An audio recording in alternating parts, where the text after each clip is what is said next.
हर हर महादेव। जय श्री शंकर भोलेनाथ की। आज सावन मास का दूसरा सोमवार है। आज बड़ा ही अद्भुत संयोग है क्योंकि आज सावन मास का सोमवार और कामिका एकादशी का संयोग बना हुआ है। आज सावन मास का 11वां दिन है जो बहुत ही खास माना गया है। आइए आज सुनते हैं श्रावण मास महात्म्य का 11वां अध्याय।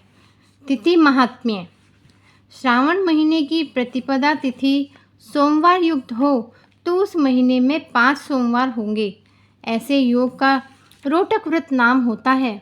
उस दिन प्राणी व्रत करे या 3.5 महीने का भी रोटक व्रत होता है। यह रोटक व्रत लक्ष्मी की वृद्धि करने वाला, संपूर्ण कामनाओं और सिद्धि को देने वाला होता है। हे मुने, मैं उस विधान को कहता हूँ, आप एकाग्र मन से सुने। श्रावण महीने के शुक्ल पक्ष में प्रतिपदा सोमवार के दिन सुबह उठकर यानी रोटक व्रत का संकल्प लेना चाहिए। हे सुरश्रेष्ठ, आज से मैं रोटक व्रत करूँगा। हे जगत गुरु, आप मुझ पर कृपा करें। यह संकल्प कर प्रतिदिन शिव का अर्चन करें। मुख्य रूप से रोटकों का नैवेद्य विशेष समर्पण करना चाहिए। पुरुषाहार से नाप से 5 रोटक बनाने चाहिए। 2 रोटक ब्राह्मण को देने चाहिए और 2 रोटक आप स्वयं भोजन करने चाहिए।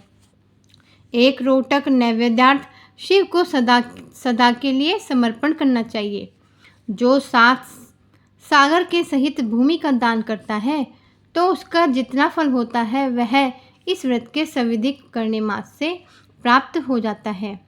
अतुल धनार्थी 5 साल तक इस व्रत को करने चाहिए। उद्यापन में सोने के 2 रोटक बनाएं। पहले रोज अधिवासन कर अन्य रोज सुबह शिव मंत्र द्वारा घी तथा सुंदर बिल्वपत्र से हवन करना चाहिए। हे तात, इस प्रकार व्रत करने पर वह सब कामनाओं को प्राप्त कर लेता है।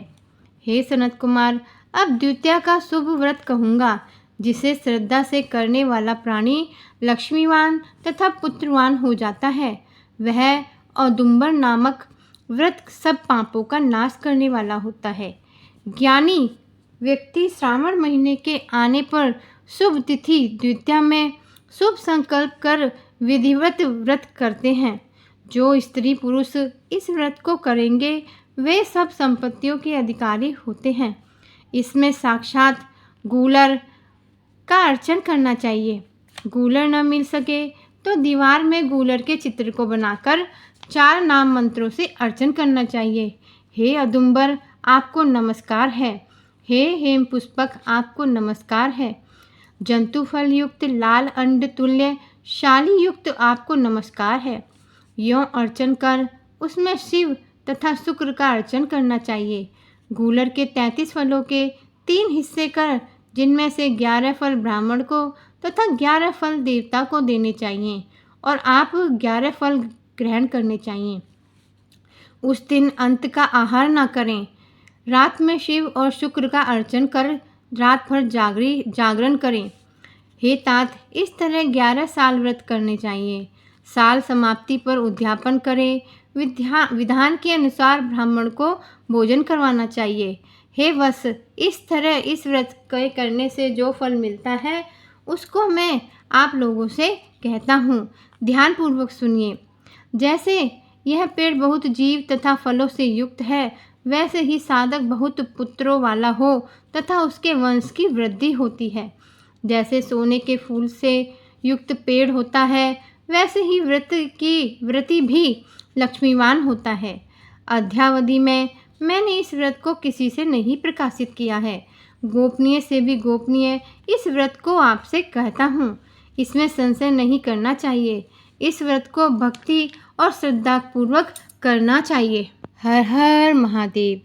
आप सुन रहे थे सावन मास मंत्र का 11वां अध्याय। कल हम सुनेंगे सावन मास का 12वां अध्याय। सावन का महीना भगवान शिव की पूजा अर्चना करने के लिए बेहद महत्वपूर्ण माना गया है। इस महीने में भोलेनाथ की पूजा करने से सभी परेशानियां दूर हो जाती हैं। भगवान शिव का जलाभिषेक इस महीने जरूर करना चाहिए।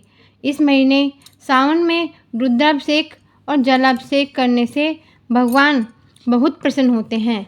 यह शिव पुराण में वर्णन करा गया है। सावन के महीने में ही जगत जननी माता पार्वती ने भगवान शंकर को पति के रूप में पाने के लिए सावन सोमवार के व्रत रखे थे और उन्होंने इसी महीने में घोर तपस्या भी की थी। इस तपस्या के कारण ही भगवान शिव ने माता पार्वती को अपनी अर्धांगिनी के रूप में स्वीकार किया था। यही कारण है कि भगवान शिव को यह महीना बेहद प्रिय है। सावन के महीने में भगवान भोलेनाथ माता पार्वती के साथ धरती पर वास करते हैं और सबकी मनोकामनाएं पूर्ण करते हैं।